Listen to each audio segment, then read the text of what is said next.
मेघनाद की मृत्यु के बाद पत्नी सुलोचना का क्या हुआ? सुलोचना वासुकी नाग की पुत्री और लंका के राजा रावण के पुत्र मेघनाद की पत्नी थी। लक्ष्मण के साथ हुए एक भयंकर युद्ध में मेघनाद का वध हुआ। उसके कटे हुए शीश को भगवान श्री राम के शिविर में लाया गया था। अपने पति की मृत्यु का समाचार पाकर सुलोचना ने अपने ससुर रावण से राम के पास जाकर पति का शीश लाने की प्रार्थना की, किंतु रावण इसके लिए तैयार नहीं हुआ। उसने सुलोचना से कहा कि वह स्वयं राम के पास जाकर मेघनाद का शीश ले आए, क्योंकि राम पुरुषोत्तम है, इसीलिए उनके पास जाने में तुम्हें किसी भी प्रकार का भय नहीं करना चाहिए। रावण के महापराक्रमी पुत्र मेघनाद का वध करने की प्रतिज्ञा लेकर लक्ष्मण जिस समय युद्ध भूमि में जाने के लिए प्रस्तुत हुए, तब राम उनसे कहते हैं, लक्ष्मण, रण में जाकर तुम अपनी वीरता और कौशल से रावण पुत्र मेघनाद का वध कर दोगे, इसमें मुझे कोई संदेह नहीं है। परंतु एक बात का विशेष ध्यान रखना कि मेघनाद का मस्तक भूमि पर कदापि नहीं गिरना चाहिए, क्योंकि मेघनाद एक नारी व्रत का पालक है और उसकी पत्नी परम पतिव्रता है। ऐसी साध्वी के पति का मस्तक अगर पृथ्वी पर गिर पड़ा तो हमारी समस्त सेना का ध्वंस हो जाएगा और युद्ध में विजय की आशा त्याग देनी पड़ेगी। लक्ष्मण अपनी सेना लेकर चल पड़े। समर भूमि में उन्होंने वैसा ही किया। युद्ध में अपने बाणों से उन्होंने मेघनाद का मस्तक उतार लिया, पर उसे पृथ्वी पर नहीं गिरने दिया। हनुमान उस मस्तक को रघुनंदन के पास ले आए। मेघनाद की दाहिनी भुजा आकाश में उड़ती हुई उसकी पत्नी सुलोचना के पास जाकर गिरी। सुलोचना चकित हो गई। दूसरे ही क्षण अत्यंत दुख से कातर होकर विलाप करने लगी, पर उसने भुजा को स्पर्श नहीं किया। उसने सोचा, संभव है यह भुजा किसी अन्य व्यक्ति की हो। ऐसी दशा में परपुरुष के स्पर्श का दोष मुझे लगेगा। निर्णय करने के लिए उसने भुजा से कहा, यदि तू मेरे स्वामी की भुजा है तो मेरे पतिव्रत की शक्ति से युद्ध का सारा वृतांत लिख दे। भुजा में दासी ने लेखनी पकड़ा दी।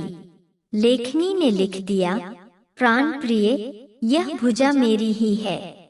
युद्ध भूमि में श्री राम के भाई लक्ष्मण से मेरा युद्ध हुआ। लक्ष्मण ने कई वर्षों से पत्नी, अन्न और निद्रा छोड़ रखी है। वे तेजस्वी तथा समस्त वीर गुणों से संपन्न हैं। संग्राम में उनके साथ मेरी एक नहीं चली। अंत में उन्हीं के बाणों से विद्ध होने से मेरा प्राणांत हो गया। मेरा शीश श्री राम के पास है। पति की भुजा की लिखित पंक्तियां पढ़ते ही सुलोचना व्याकुल हो गई। पुत्रवधू के विलाप को सुनकर लंकापति रावण ने आकर कहा, शोक ना कर पुत्री, प्रतिशोध लेते ही सहस्त्र मस्तक मेरे बाणों से कटकर पृथ्वी पर गिर जाएंगे। मैं रक्त की नदियां बहा दूंगा। करुण चीत्कार करती हुई सुलोचना बोली, पर इससे मेरा क्या लाभ होगा?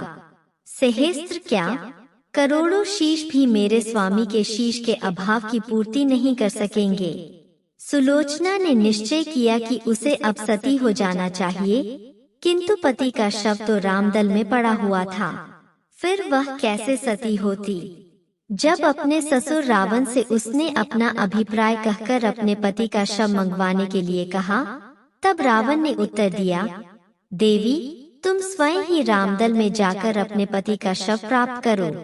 जिस समाज में बाल ब्रह्मचारी हनुमान, परम जितेंद्रिय लक्ष्मण तथा एक पत्नी व्रती भगवान श्री राम विद्यमान है, उस समाज में तुम्हें जाने से डरना नहीं चाहिए। मुझे पूर्ण विश्वास है कि इन स्तुत्य महापुरुषों के द्वारा तुम निराश नहीं लौटाई जाओगी। सुलोचना के आने का समाचार सुनते ही श्री राम खड़े हो गए और स्वयं चलकर सुलोचना के पास आए और बोले, देवी, तुम्हारे पति विश्व के अत्युत्तम योद्धा और पराक्रमी थे। उनमें बहुत से सद्गुण थे, किंतु विधि की लिखी को कौन बदल सकता है? आज तुम्हें इस तरह देखकर मेरे मन में पीड़ा हो रही है। सुलोचना भगवान राम की स्तुति करने लगी। श्री राम ने उसे बीच में ही टोकते हुए कहा, देवी, मुझे लज्जित ना करो। पतिव्रता की महिमा अपार है, उसकी शक्ति की तुलना नहीं है। मैं जानता हूँ कि तुम परम सती हो, तुम्हारे सतीत्व से तो विश्व भी थर्राता है। बताओ, मैं तुम्हारी किस प्रकार सहायता कर सकता हूँ? सुलोचना ने अश्रुपूरित नयनों से प्रभु की ओर देखा और बोली, हे राघवेंद्र, मैं सती होने के लिए अपने पति का मस्तक लेने के लिए यहाँ आई हूँ। श्री राम ने शीघ्र ही ससम्मान मेघनाद का शीश मंगवाया और सुलोचना को दे दिया। पति का कटा शीश देखते ही सुलोचना का हृदय अत्यधिक द्रवित हो गया। उसकी आंखें बड़े जोरों से बरसने लगीं। रोते रोते उसने पास खड़े लक्ष्मण की ओर देखा और कहा, सुमित्रानंदन, तुम भूलकर भी गर्व मत करना कि इनका वध आपने किया है। मेरे स्वामी को धराशायी करने की शक्ति विश्व में किसी के पास नहीं थी। यह तो 2 पतिव्रता नारियों का भाग्य था।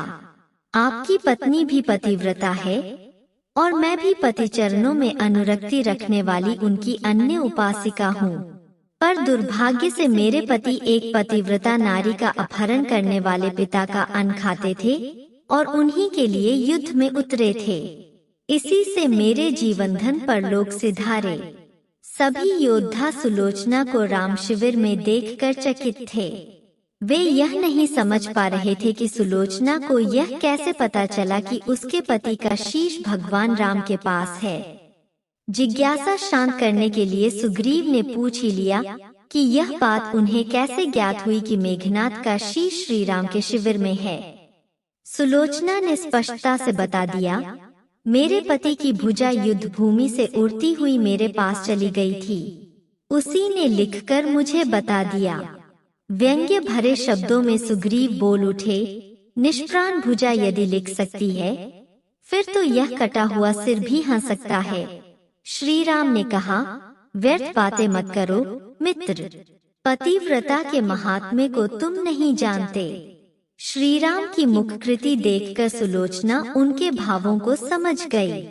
उसने कहा, यदि मैं मन, वचन और कर्म से पति को देवता मानती हूँ, तो मेरे पति का यह निर्जीव मस्तक हंस उठे।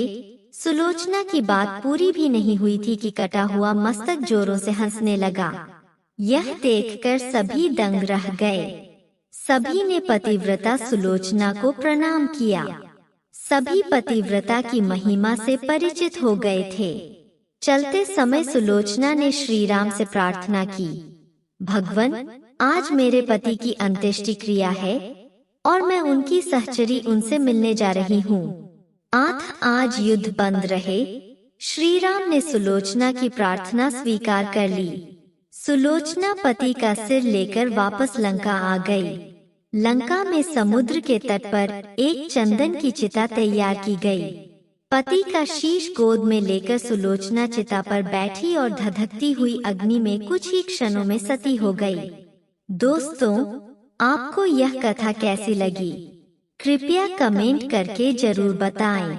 वीडियो पसंद आया हो तो लाइक करें और ऐसे ही और भी बहुत सारी कहानियों, कथाओं एवं जानकारियों को सुनने के लिए चैनल को सब्सक्राइब जरूर करें। धन्यवाद। सब्सक्राइब करें। सुन लो कहानियाँ, सुनते रहो कहानियाँ।